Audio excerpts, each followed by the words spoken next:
Alright, how's it going, guys? Nordy back, bringing you some more StarCraft ladder matches. I didn't do any, we're not going to be doing any Road to Masters games tonight. I just did some random play tonight because I'm a little bit tired. Had to wake up early and go to work, so I wasn't feeling at the top of my game, so I didn't want to mess up my any of my actual games for the Road to Masters, so I just did some random. I ended up getting 2 Protoss games and a Terran game. I did this one too, but I ended up having to leave it early because I had some personal stuff to handle. But we'll take a look at this first one here. It's a PvZ between myself and KTV here, so we'll check it out.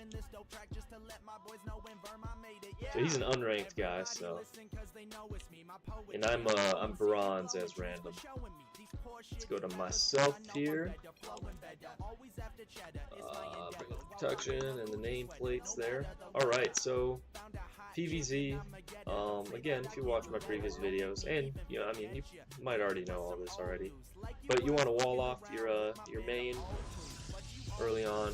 So in my previous videos I did on this this channel, I put my pylon at the front right here. You can see where my cursor is, but I just realized today, watching some of my previous matches, that I'd actually kind of messed that up.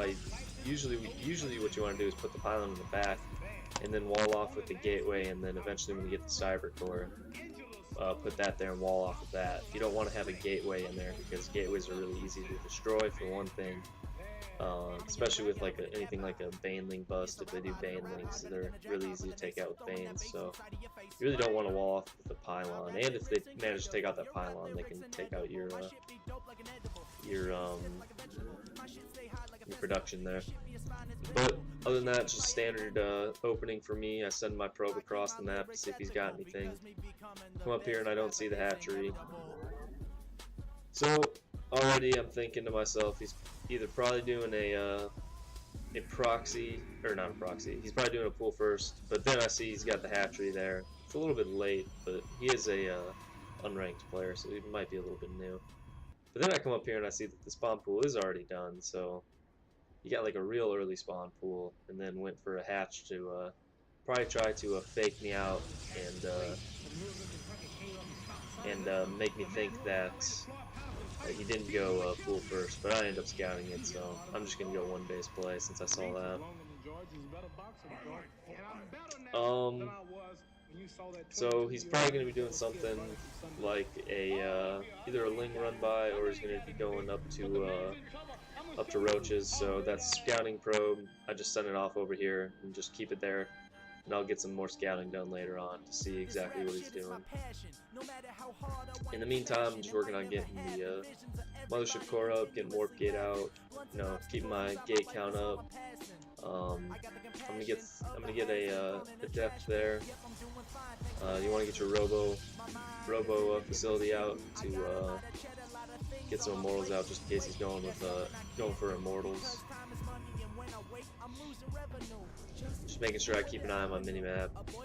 Not that I have any scouting over there, but still, it's good to make sure you're looking at your base at least to spot any like dropper lord play. Some Zerg, not a lot, but some Zergs in the mid to lower levels like to do dropper lord play, so you want to watch out for that.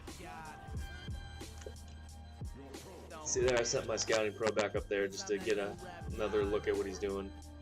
I don't really see much, but I managed to catch a glimpse of some Lings there, so, and I see something building up there, so I figure it's probably a roach. It's either a roach warren or it's a spire.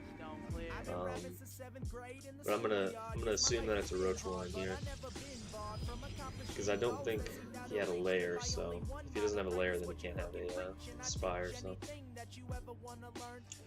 I'm just gonna assume that it's a roach warren and just get the mortals up to counter the roaches.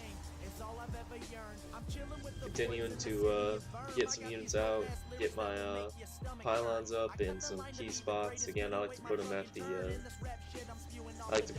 near my gases here.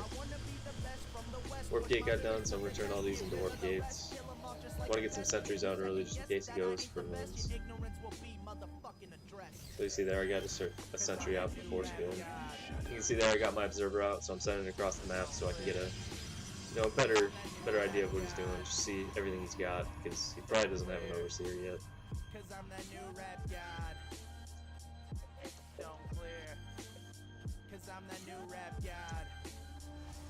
Continuing to make sure I don't get supply blocked, getting units out, getting that immortal count up.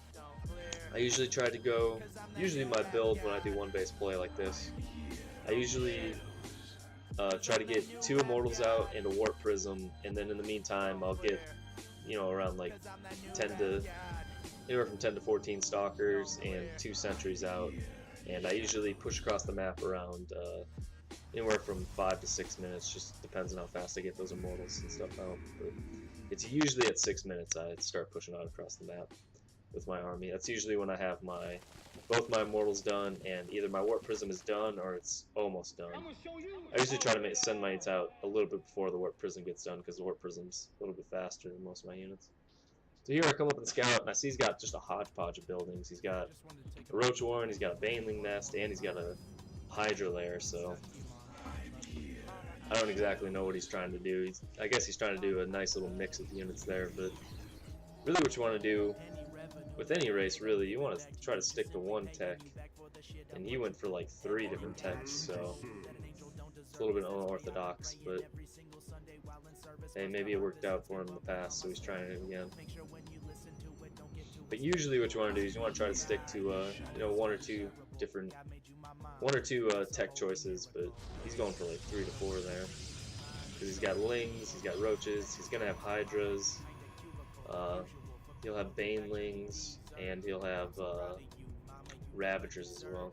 So you can see there I'm pushing across the map right at 6 minutes with 2 immortals. How many stalkers do I got? I got 10 stalkers and an adept, so, and just 1 sentry this time. Usually I have 2, but I guess I only worked out 1 there. A little bit of a mess up on my part, but you want to try to get 2 out, so you have 2 guardian shields. But hey, sometimes you mess up in little ways here and there. So usually what I like to try to do is push out just right before I get to their base. I'll deploy the warp prism and warp in just a few more units before I attack. So you see there I warp in 4 more stalkers, and then I push my army up. My attack usually hits around probably just before the 7-minute mark, depending on how big the map is. In case you are a Terran or a Zerg player looking to counter this build, just gave you the timings for it there. I'm not sure, I don't think it's like an actual build or anything. I'm pretty sure I just made this up, but I mean, it might be a build somewhere, but I definitely didn't look at anybody's stream or anything to come up with this build. I just kind of made it up on my own. But it might be a legit build somewhere. I just kind of made it up on my own because it seemed to work out well for me. Then he's got some links coming down, so I end up force building the main there. A, so he can't bring units down to reinforce, and B, so he can't escape his drones up to the main. And he GG's, so able to hold that one.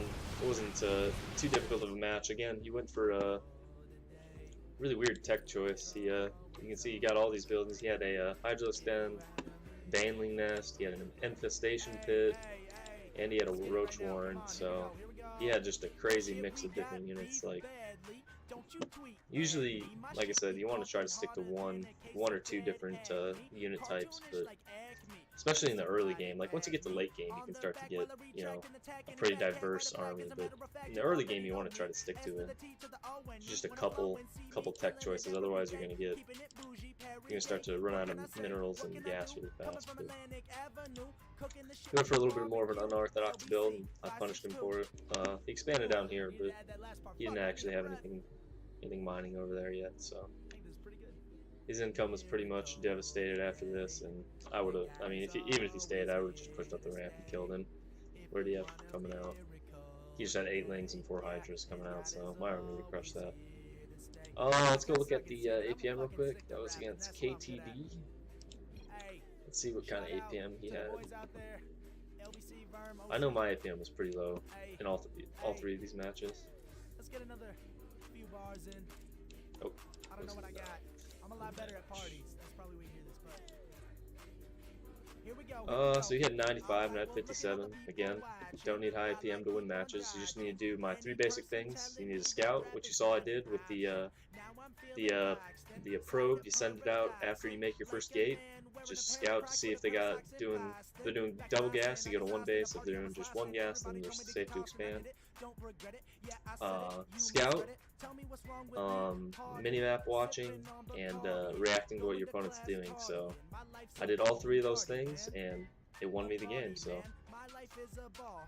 just showing you that those 3 things work out, and that you don't just need a crazy high APM to win, or you don't need to know any super awesome strats. I mean, obviously, good build order is nice to have, but you definitely want. I mean, you definitely want to have at least an idea of what you're gonna do, but you don't need to have like a whole build order down to like the 10-minute mark memorized to win these games. You just need to get like a basic build, like up to the build that'll get you up to the 5-minute mark on both 1 base, and a build that'll get you to the 5-minute mark on a 2 base play, and that'll usually be able to get yourself going from there. So I hope you guys enjoyed this match. I'll catch you guys in the next video. Lordy out.